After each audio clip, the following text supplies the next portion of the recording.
front screen stays on. It actually lights me up so you can see me when it's dark out. I don't know if that's a good thing or a bad thing, but it's what you got.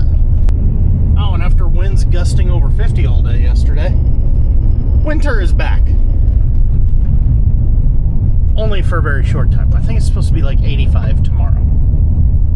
Gee, why are we suddenly having herd health issues in cattle? So what the hell are we doing out here in the cold? Well, 10 years ago or so, I started a small business utilizing 3D printing to make scale models. Last couple of years, I've started making some real connections with actual equipment manufacturers, smaller ones, not any of the big guys, and they've started ordering some of their own stuff from me. So today, we are taking a pile of Hitchcock silage trailers that I had 3D printed, I painted, put them together. We're gonna go deliver them to the owner, talk to him about maybe getting some designs of some other stuff.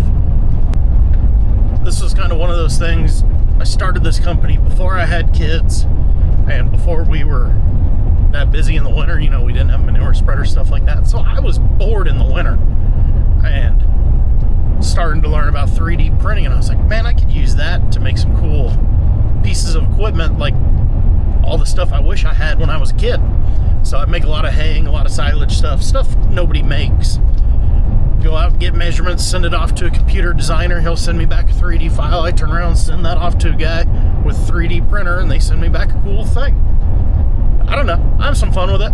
It's becoming kind of a hassle now, though, because we're getting busier in the winter, and I've done a decent job at it, so the company has really grown to where there's people all year long wanting me to build stuff. I'm like, guys, I farm. I do this for like 2 months out of the year.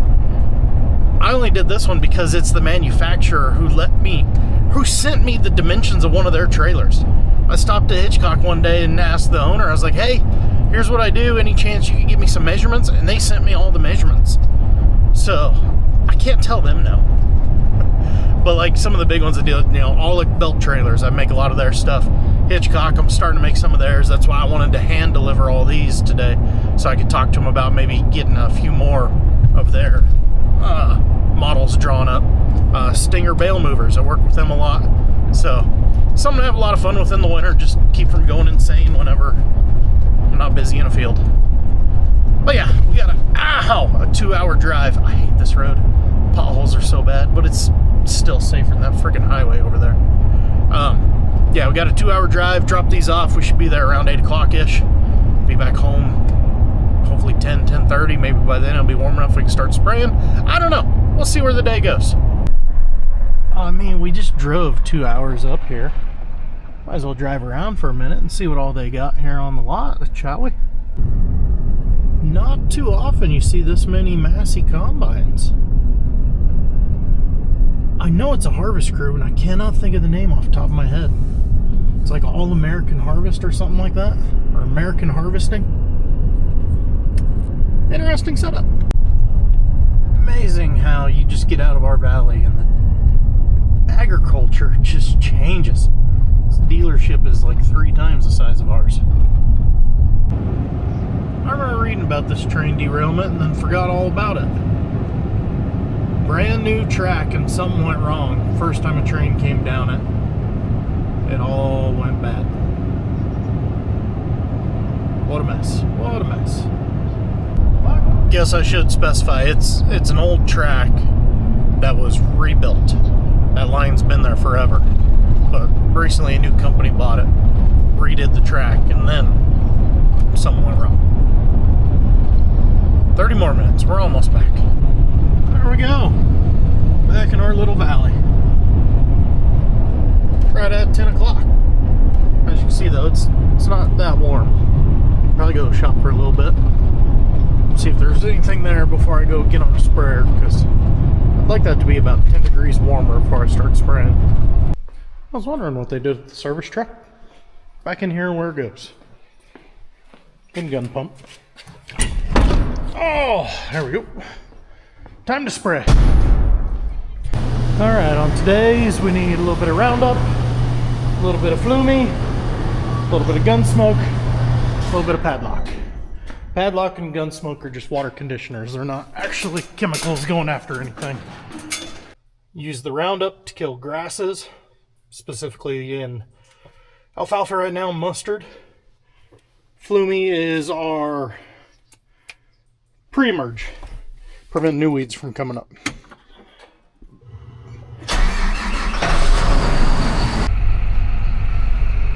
Fully loaded, ready to go. Got the monitor already fired up. You guys seen me set up all this stuff last time, so same mix. Get the iPad going, get the tunes blaring. Let's go spray some hay. First 30 acres done. Zigzag about 3 miles over here to the next 45. I'm not gonna lie, I was editing another video this weekend talking about, going around mapping everything and how it was a pain in the ass, but it was gonna be super handy. It is now super handy to just pull up, all the lines are there. I hit what I need and I go. It takes a ton of work up front, but if you're running deer equipment, the op center can be very nice. Well, we ran out of chemical with about 3 acres left to go on field number 3, so excuse you. I think that's where we're just going to call it a day with the sprayer. There's not really enough time to do another full load or start another project, so I think I'm going to run to the shop, see what's happening there. Well, looky. Juan Deere is out here upgrading the tech on the old 245. Now, did we need to upgrade the tech on there? No, the old stuff was working perfectly fine. It had a globe and a monitor from, let's just call it 2012, 13, I don't know, old. As far as technology goes, it worked perfectly fine, but it was now 3 generations old. So take your iPhone, or if you're smart like some of us and have an Android, and go back to a phone you had 10 years ago and compare it to what you have now. It's going to work perfectly fine, but here was the kicker on why we did this. They were offering John Deere, Mother Deere, not our local Deere dealer. Mother Deere was offering a rebate program. You give them or trade in an old display and a receiver and get upgraded to the newest one, and they take X amount of money off. So yeah, it cost us money, but if we had just went ahead and waited till we traded that tractor in a couple of years, we would have got nothing for that monitor and receiver, because by then they would have been completely obsolete. They probably wouldn't even have support for them anymore. So it's one of those deals you're kind of annoyed, because it's like, man, we're spending money on something that we don't really need to do, but in the grand scheme of things, it's making them better.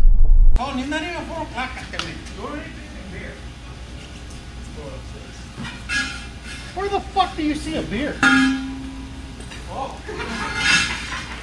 God damn!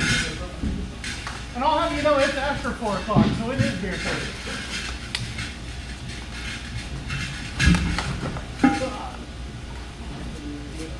Pelitos! Woo, woo, woo!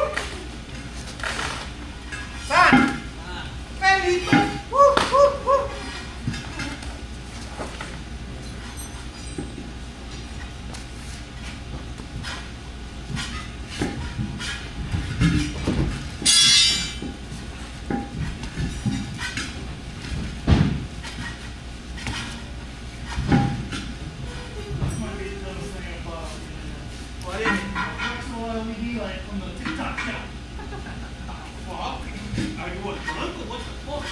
When am I not jump shopping on TikTok?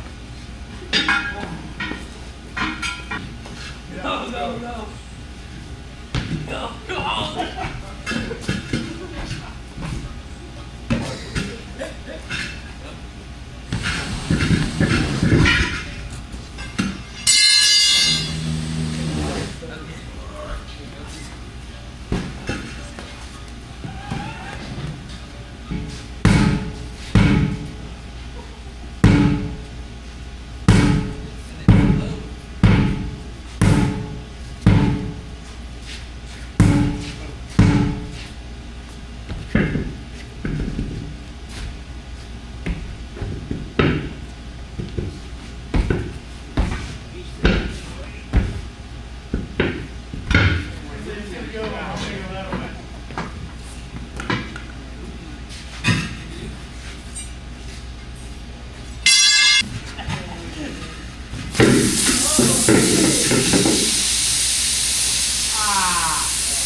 We're just a regular NASCAR pit crew around here, huh? Give them guys credit. They did 8. They're all hurting, but they did 8. You do enough of them, you'll eventually figure out how to do it easy like you see on the internet. I want to show you this though. Chopper 2. It is done. Parts-wise. Throwing all the shields back in. Bart got all the plastic and stuff inside of there. I hear air leaking. That's going to drive me nuts. Better. Yeah, put all the shields back on, take it to the pressure washer, clean out the radiator real good, clean out the debris fan in there because it gets dirt built up on it and that's what throws it out of balance. Makes it all go to hell much faster. And then we'll turn Cameron loose with the soap and the pressure washer and a ladder for a day and he'll make it look all pretty like his was. Not a whole lot of parts on it. Not a bad year for this one. But anywho, I better get going. It is the Monday before March Madness starts, and, well, it's time to go start gambling. Who should I buy? After the news today, not Alabama. I know our guy over here on a horse would tell me to buy KU, but between you and me, I think they're going to lose in the second round. It'll be real interesting editing this, too, because that game will easily be played long before I come to this, so I'm either going to be proven smart as hell or complete idiot. Either way, it's good content. Guys, catch you in the next one. See ya.